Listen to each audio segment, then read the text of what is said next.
دوستو، ایک مرتبہ ایک مولانا صاحب نیم کے درخت کے نیچے کچے صحن میں بیٹھے ہوئے بچوں کو پڑھا رہے تھے اور بچے بلند آواز میں اپنا سبق دہرا رہے تھے۔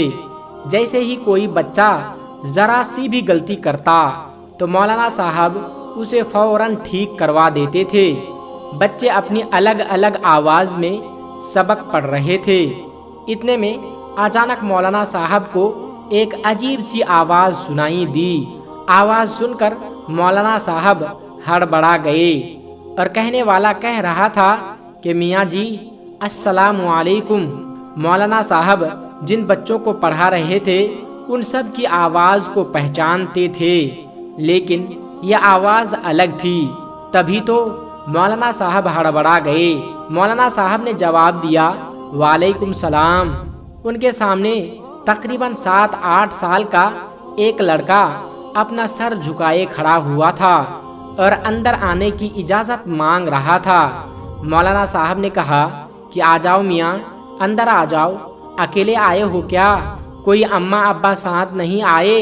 یہ سنتے ہی لڑکا سب بچوں کو پھلانگتا ہوا مولانا صاحب کے قریب آ کر ہاتھ باندھ کر کھڑا ہو گیا اور اس کی نظریں جھکی ہوئی تھی اور مولانا صاحب کے سوال کا کوئی جواب نہیں دیا۔ مولانا صاحب کے اگلے سوال کا منتظر تھا۔ مولانا صاحب کو خود ہی پوچھنا پڑا کہ کیوں میاں، کون ہو تم اور کہاں سے آئے ہو؟ کیا کچھ پڑھنا چاہتے ہو؟ بچے نے جواب دیا جی ہاں مولوی صاحب، آپ مجھے اپنے شاگردی میں لے لیجئے۔ مولوی صاحب اس کے معصوم سے سرانے میں کھو گئے تھے، لیکن اس بچے کی عبادت تھوڑی الگ تھی۔ وہ اسے گھورتے ہوئے بولے کہ کیا تمہارا تعلق اسی گاؤں سے ہے؟ یہاں تو لوگ پنجابی ٹھیک طرح سے نہیں بول پاتے اور تم ہو کہ اردو بول رہے ہو۔ لڑکا ذرا سا بھی نہیں گھبرایا اور بولا کہ اصل میں مولانا صاحب اس سامنے والے جنگل کے پیچھے کے گاؤں سے آیا ہوں جہاں ندی بہتی ہے۔ آپ کو تو پتہ ہی ہے کہ پچھلے مہینے میں موسلادھار بارشوں کی وجہ سے وہاں سیلاب آ گیا تھا اور اس سے بہت سارے درخت بھی اکھڑ گئے تھے، لوگوں کے گھر بھی تہس نہس ہو گئے تھے، ہمارا گھر بھی اس میں ڈوب گیا تھا۔ اس طرح میں اپنے والدین سے بچھڑ گیا اور اب میں چاہتا ہوں کہ میں آپ کے پاس رہوں، کیونکہ اس گاؤں کے تمام بچے آپ سے فیضیاب ہوتے ہیں۔ میں آپ کے ساتھ رہنا چاہتا ہوں۔ مولوی صاحب نے جب ان کی یہ بات سنی تو حیرت سے بولے کہ لڑکے، تمہاری عمر کیا ہے؟ قد کانٹ سے تو 7 یا 8 سال کے لگتے ہو، مگر بات چیت تو بڑوں جیسی کرتے ہو۔ بچے نے کہا جی میں 13 سال کا ہوں، بیماری کی وجہ سے میرا قد چھوٹا رہ گیا۔ اس کی یہ بات سن کر تمام بچے کھلکھلا کر ہنسنے لگے۔ مولوی صاحب نے وہیں بیٹھے بیٹھے چھڑی سے ڈانٹ دی اور پھر بچے سے کہنے لگے کہ اچھا بچے، تم آج سے خود کو ہمارے شاگردی میں سمجھو، اور ہاں تمہارا نام کیا ہے؟ بچے نے کہا جی میرا نام مراج الدین ہے۔ اس کی اردو پر دیہاتی بچے پھر سے ہنسنے لگے اور اب تو مولوی صاحب بھی ہنس پڑے تھے اور انہوں نے سب بچوں کو چھٹی دے دی اور کہا کہ اگر کہیں کوئی اچھا سالن مل جائے تو میرے واسطے اسے ایک کٹورے میں ڈال لینا، دال ساگ تو مجھے ہضم نہیں ہوتا۔ نیا لڑکا یہ بات سن رہا تھا اور جلدی سے بولا کہ مولوی صاحب آج میں آپ کے لیے کھانا لاؤں؟ میری بہن اس سے اگلے گاؤں میں رہتی ہے اور بڑا اچھا کھانا بنا لیتی ہے۔ مولوی صاحب کے منہ میں پانی تو آ گیا، پھر بھی دکھاوا کرتے ہوئے بولے کہ تم کہاں اتنی رات کو اگلے گاؤں میں جاؤ گے؟ آج ویسے بھی چودھری صاحب کے یہاں سے اچھا کھانا آ ہی جائے گا، جمعرات ہے نا، اس لیے۔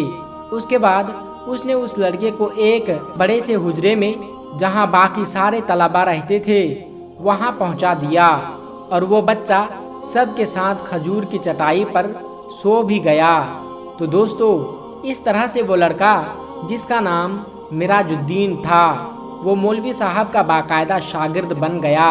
اس کا حافظہ